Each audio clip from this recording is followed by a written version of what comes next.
Yesus. Haleluya. Amin.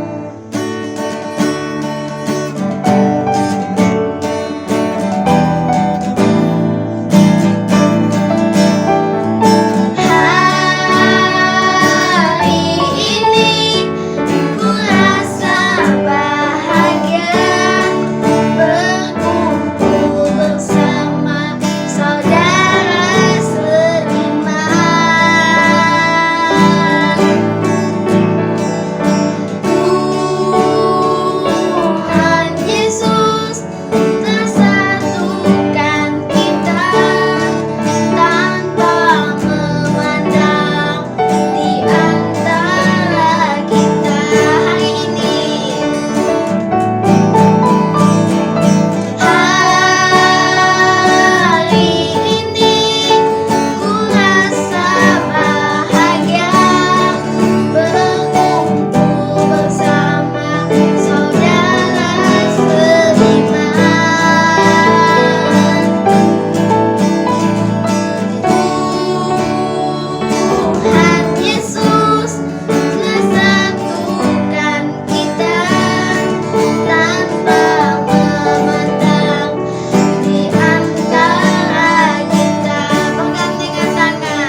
deeper than the earth.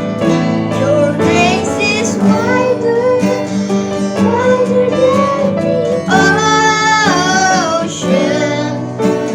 I will never let you go, never ever let you go. Your love is higher, higher than the heaven. Your mercy is deeper, deeper than the earth. Your grace is wider, wider than the ocean. I will never let you go, never ever let you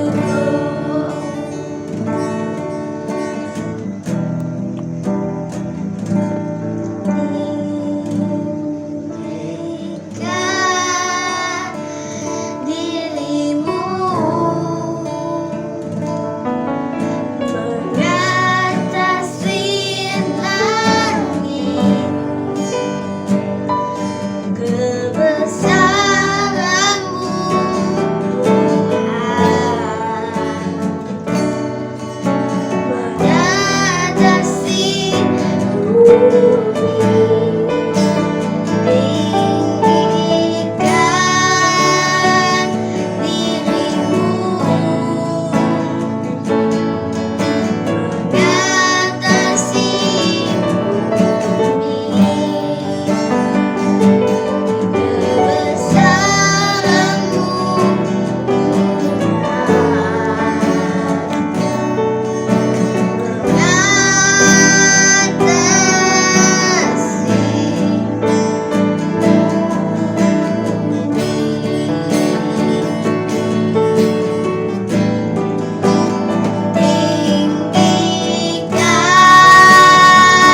dirimu mengatasi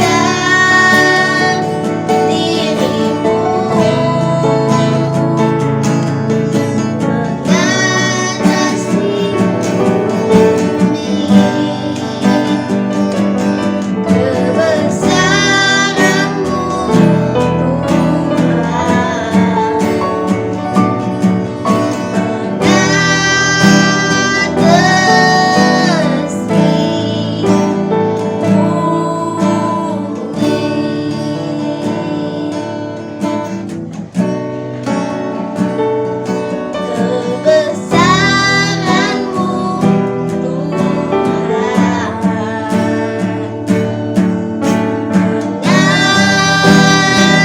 mengatasi bumi.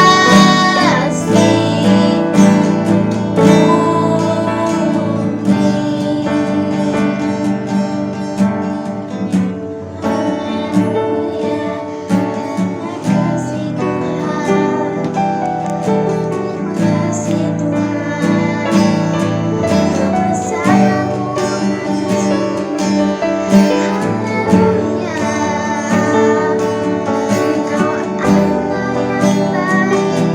mengatasi bumi, kebesaranmu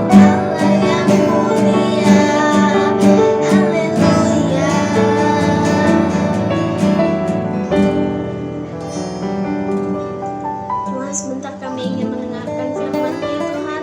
Berikan kami telinga yang dapat mendengarkan firman-Mu dengan benar ya Tuhan, agar kami dapat melakukan apa firman Tuhan yang diberitahu kepada kami lakukan pada kehidupan sehari-hari. Tuhan, sebentar kami ingin mendengarkan firman-Mu. Dalam nama Tuhan Yesus sekalian. Amin. Shalom adik-adik, hari ini kita mau mendengarkan firman Tuhan. Tapi sebelum kita dengar, yuk kita berdoa. Tutup matanya. Bapa di dalam surga, hari ini kami rindu mendengarkan isi hatimu. Berbicaralah Tuhan sampai jauh di kedalaman hati kami. Berbicaralah dengan hikmat Roh Kudus-Mu, supaya yang kami dengar kami mengerti, saat mengerti kami lakukan, maka kami hasilkan buah. Terima kasih ya Tuhan, dan biarlah kiranya nama-Mu saja yang dipermuliakan. Dalam nama Tuhan Yesus, yang siap mendengar isi hati Tuhan, sama-sama katakan amin. Tepuk tangan semua. Tepuk tangan lebih kencang lagi. Yes, oke. Nah, adik-adik, hari ini kakak mau kamu mengerti sungguh-sungguh tentang kejujuran. Nah, untuk kamu bisa mengerti dan kamu ingat terus, ikutin ya gerakan kakak ya. Lihat nih ya, sama-sama ya. Ke, ju, ju, jujurnya di sini nih. Ke, ju, juran. Ulangi lagi ya. Ke, ju, juran. Ulangi lagi ya. Ke, ju, juran. Nah, apa itu kejujuran? Amsal ayat 4, Amsal 4 ayat 2 maksud kakak, bilangnya begini, siapa berjalan dengan jujur, takut akan Tuhan. Tetapi orang yang sesat jalannya menghina dia. Jadi orang jujur itu orang yang takut akan Tuhan. Nah kakak tanya lagi nih, pasti pada nanya, kejujuran itu apa ya kak ya? Next, coba kakak mau kasih lihat. Kejujuran artinya enggak bohong. Enggak bohong. Bukan enggak boleh makan, bukan puasa nih tanda begini, tapi enggak berbohong. Ya, berkata apa adanya. Hatinya lurus. Jadi hatinya nih enggak rencana yang jahat, lalu ditutup-tutupin, ngomongnya jadi bohong. Arti kejujuran yang kedua, nggak curang. Misalnya nih kalau kamu lagi main ludo, ya, wah ada yang tahu nggak mainan ludo ya? Nah, waktu kamu jalan, kamu nggak curang. Giliran kamu kalah, kamu terima, nggak main curang. Lalu yang ketiga, arti jujur, tulus, ikhlas, yaitu rela. Kalau salah ya salah, kalau benar ya benar. Jadi itu artinya jujur, yang terutama nggak bohong. Kejujuran, yaitu nggak bohong. Oke? Nah, firman Tuhan berkata seperti ini adik-adik. Jika ya, hendaklah kamu katakan ya. Jika tidak, hendaklah kamu katakan tidak. Apa yang lebih daripada itu berasal daripada si jahat. Jadi firman Tuhan aja ngomong begini, kalau memang itu adalah ya, ya, hendaklah kamu katakan ya. Jangan bohong. Jika itu tidak, hendaklah kamu katakan tidak. Kalau yang lebih dari itu semua, itu berasal dari si jahat. Artinya apa? Itu kebohongan. Artinya apa? Itu bukan kejujuran. Oke? Berikutnya kakak mau cerita nih. Yang mau dengar cerita, coba duduk dulu yang manis. Kok kakak lihat kayaknya ada yang makan-makan ya? Siapa tuh yang nangkring-nangkring di kursi, males-malesan? Ayo duduk. Yang manis dong, kan lagi dengerin firman. Duduk. Yang serius. Nah, gitu, Dek. Itu baru namanya anak Tuhan. Katakan ya jika ya, katakan tidak jika tidak. Yang lebih daripada itu berasal daripada si jahat. Ayo jujur. Duduk yang manis dulu. Karena kita lagi belajar tentang kejujuran. Oke. Yang siap dengar ceritanya, katakan yes. Yang siap dengan sungguh-sungguh mendengar cerita, katakan yes, yes, yes. Duduk yang manis. Kakak mau lanjut ceritanya. Oke? Ya, ceritanya begini. Pada suatu hari, ada sepasang suami istri. Istrinya namanya Safira. Wes, keren ya namanya. Siapa di sini namanya Safira? Sama dong kayak yang ada di Alkitab. Dan suaminya namanya Ananias. Hati-hati ya. Ananias, bukan nanas ya. Ananias. Jadi sepasang suami istri yang kamu lihat ini di gambar namanya Ananias dan Safira. Ananias Safira, mereka melihat pada waktu itu banyak orang-orang yang mempersembahkan hartanya untuk datang di hadapan para rasul dan memberikan persembahan yang diletakkan di depan kaki para rasul. Wah, tentu saja itu membuat orang-orang yang melihat berbondong-bondong, orang datang memberikan persembahan, mereka melihat, wah, hebat ya, orang itu murah hati sekali. Mereka mempersembahkan harta mereka. Mereka menjual tanahnya, mereka menjual bidang rumahnya. Wah, keren sekali. Wah, dipuji-puji baik ya. Waduh, dermawan sekali. Oleh sebab itu, Ananias Safira juga kepingin dapat pujian kayak gitu. Wih, disebut dermawan. Kasih harta di depan kaki para rasul. Lalu orang-orang bilang gini, Ananias dan Safira, Ananias dan Safira. Wih, keren sekali. Lalu Ananias bilang gini, istriku, yuk kita jual aja tanah kita. Jadi kita dapat tuh duitnya. Nanti kalau udah dapat uangnya, kita persembahkan seperti mereka-mereka. Gimana? Kamu setuju nggak? Wah, si Safira bilang, wah, benar juga ya, Pak. Jadi kita bisa dapat terima pujian nih dari orang-orang. Kalau kita nih, wah kita dermawan, wah hati kita kelihatannya baik ya. Ayo Pak, kita jual aja.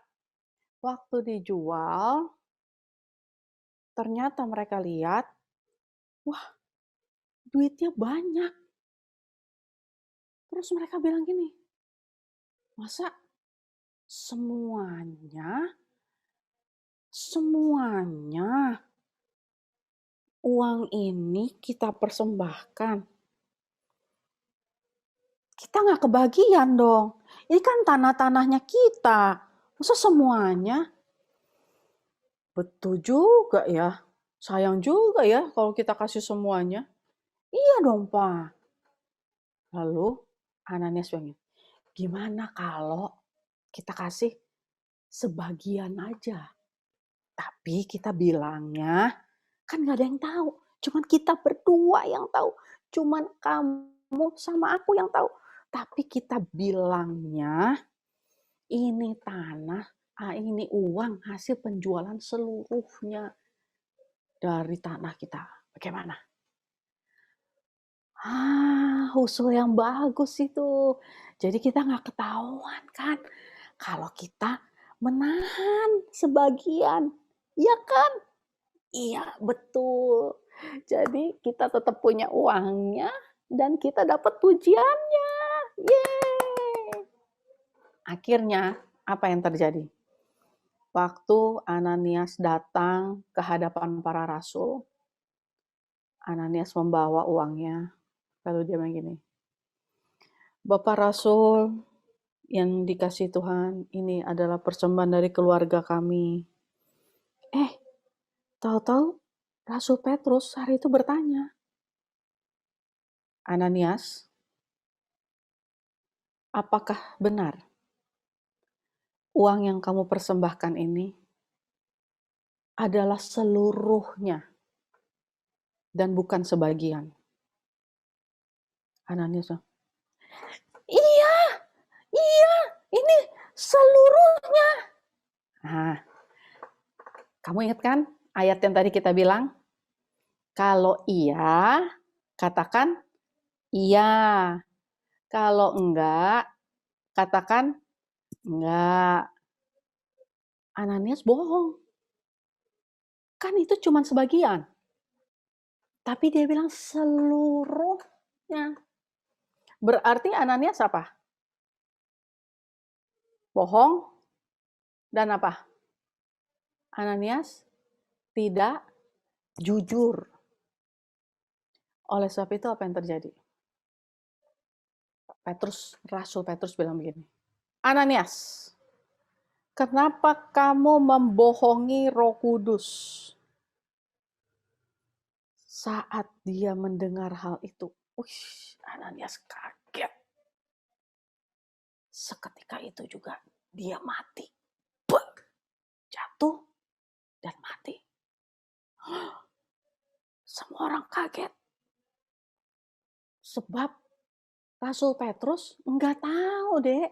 Kan dia nggak ada dalam pembicaraannya Ananias Safira. Tapi Roh Kudus tahu.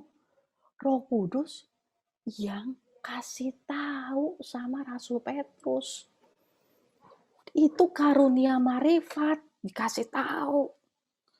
Makanya Rasul Petrus tanya, benar ini semuanya atau ini sebagian? Tapi kan Ananias kan jawabnya bohong. Dia bilang, ini semuanya. Padahal cuma sebagian. Akhirnya dia mati.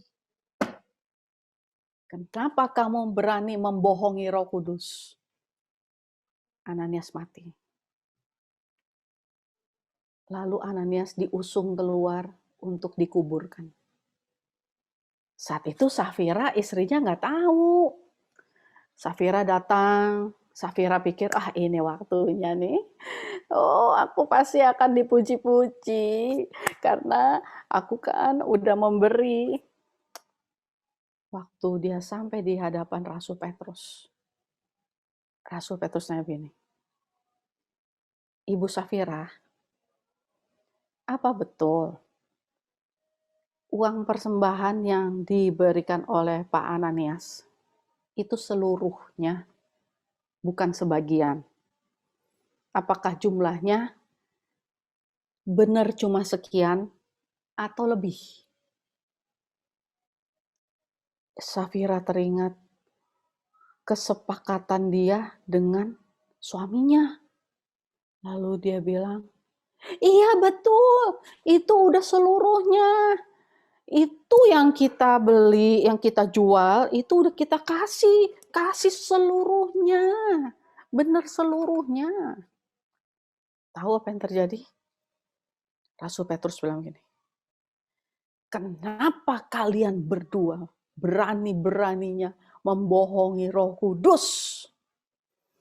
Coba lihatlah, orang-orang yang tadi mengusung jenazah suamimu, kali ini mereka juga akan mengusung jenazahmu keluar.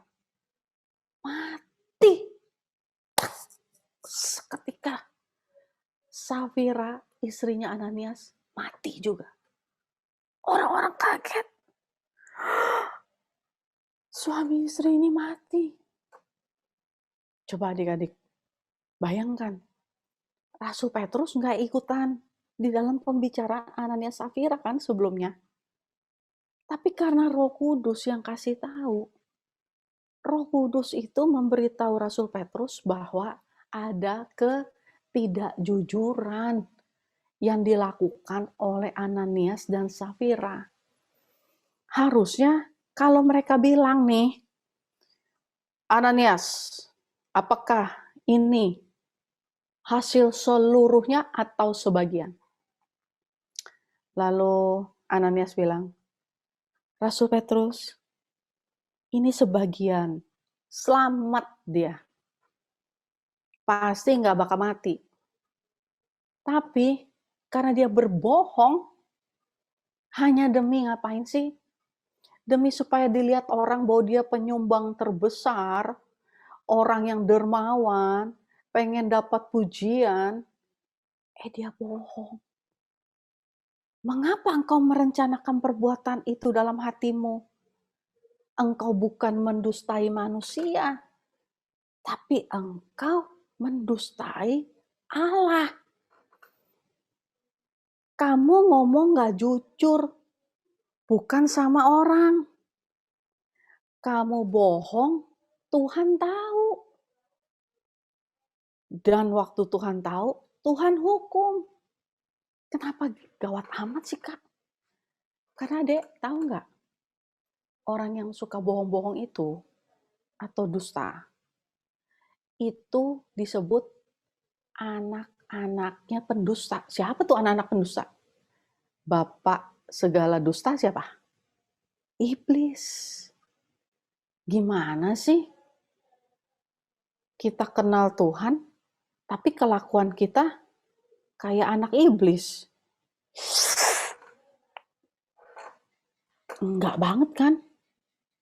Oleh sebab itu, Dek, Kakak kasih tahu ya, kalau firman Tuhan berkata, ya, katakanlah ya. Kalau tidak, katakanlah tidak. Sebab apa yang lebih daripada itu berasal daripada si jahat. Si jahat siapa sih dalam hal ini? Dari iblis. Lain kali nih kalau kamu udah mau bohong nih, Dek, ingat baik-baik ya. Bukan artinya kamu mati, bukan. Baik-baik ini. Saya kan pergi ke gereja. Pergi ke gereja itu artinya nggak otomatis.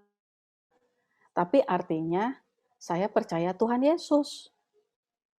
Kalau saya percaya Tuhan Yesus, artinya harus sama seperti Tuhan Yesus. Serupa, sebentuk dengan Tuhan Yesus. Serupa, segambar dengan Tuhan Yesus. Kamu pernah diajarin ini nggak? Tahun lalu kita serupa, segambar dengan Kristus. Kalau tahun ini adalah tahun integritas. Ngomongnya begini, apa yang kamu pikir, apa yang kamu katakan, apa yang timbul, bahkan yang kamu lakukan, semuanya itu harus sesuai dengan firman Tuhan. Kalau kamu berkata ya, karena memang adanya ya, itu jujur. Tapi kalau kamu bilang ya, padahal adalah sebenarnya tidak, maka itu tidak jujur. Kalau kamu belum makan, tapi kamu bilang sudah makan, artinya bohong. Kalau kamu belum mandi, tapi kamu bilang sudah mandi, artinya bohong. Kalau kamu disuruh belajar, tapi kamu bilang sudah belajar, itu artinya bohong. Kalau kamu ulangan, lalu waktu di ketahuan kamu nyontek, tapi kamu bilang enggak, itu artinya bohong. Pokoknya, apa yang harusnya ya, katakan ya. Kalau bilang tidak, katakan tidak. Sebab semuanya itu berasal daripada hati. Kejujuran dimulai dari hati. Ulangin kakak. Kejujuran dimulai dari hati. Oleh sebab itu, jaga hati kamu dengan penuh kewaspadaan. Karena dari situlah terpancar kehidupan kamu. Jagalah hatimu dengan segala kesungguhan. Karena dari situlah terpancar kejujuran kamu. Ingat, kejujuran dimulai dari hati. Oke? Yuk, sekarang kakak mau ajak kita berdoa. Tutup matanya. Sungguh-sungguh.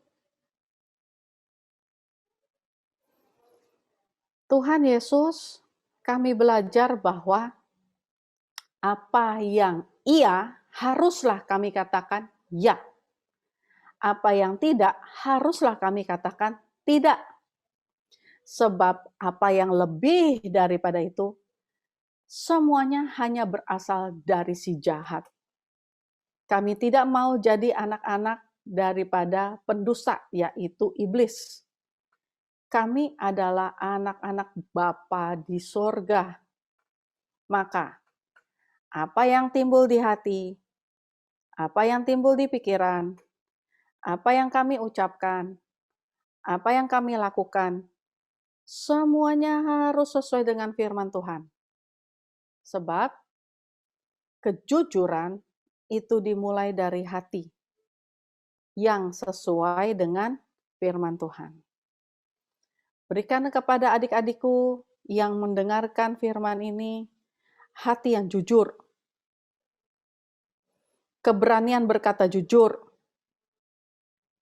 Berikan kepada adik-adikku iman yang berani berdiri teguh di dalam integritasnya Tuhan.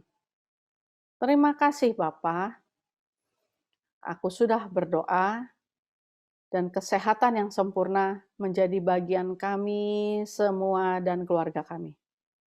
Dalam nama Tuhan Yesus, semua yang menerima berkat-berkat doa ini, sama-sama katakan, amin. Tuhan Yesus memberkati. Bye-bye. Ayo adik-adik, kita tutup ibadah hari ini dengan doa. Kita tutup mata kita lipat tangan kita. Tuhan Yesus, terima kasih buat kasih anugerah-Mu. Kalau kami bisa ibadah online, kami percaya semua karena kasih anugerah-Mu ya Tuhan. Biar kami belajar lewat ibadah online ini, kami tetap setia mengasihi Engkau. Dan kami juga minta Tuhan menuntun, memimpin hidup kami dari hari demi hari. Terima kasih ya Tuhan. Kami juga berdoa untuk pandemi COVID-19 ini. Kami percaya ya Tuhan, Tuhan yang akan memulihkan pandemi COVID-19 ini dari Indonesia. Biar Indonesia boleh mengalami pemulihan, boleh mengalami kesejahteraan yang datang daripada-Mu. Terima kasih ya Tuhan. Kami juga berdoa untuk teman-teman kami dimanapun mereka berada. Tuhan yang menjaga mereka, Tuhan yang melindungi mereka dari pandemi COVID-19 ini. Engkau yang cukupkan, Engkau yang memulihkan, biarlah mereka boleh melihat ada kasih Tuhan mengalir dalam kehidupannya. Terima kasih ya Tuhan. Kami juga berdoa ya Tuhan untuk Indonesia, pulihkan Indonesia ya Tuhan. Biar Indonesia boleh mengalami kesejahteraan, biar Indonesia boleh mengalami pemulihan dari pandemi COVID-19 ini. Semua boleh kembali kepada new normal ya Tuhan. Terima kasih ya Tuhan. Iya adik-adik, kita mau terima berkat Tuhan. Kita tutup mata kita, arahkan hati kita untuk menerima berkat daripada Tuhan. Terimalah berkat dari Allah Bapa lewat anaknya Tuhan Yesus dan persekutuan yang manis dengan Roh Kudus. Mulai hari ini sampai Tuhan datang menjemput kita di awan-awan, Yang percaya sama-sama katakan amin. Terima kasih adik-adik, sampai ketemu minggu depan. Tuhan Yesus memberkati.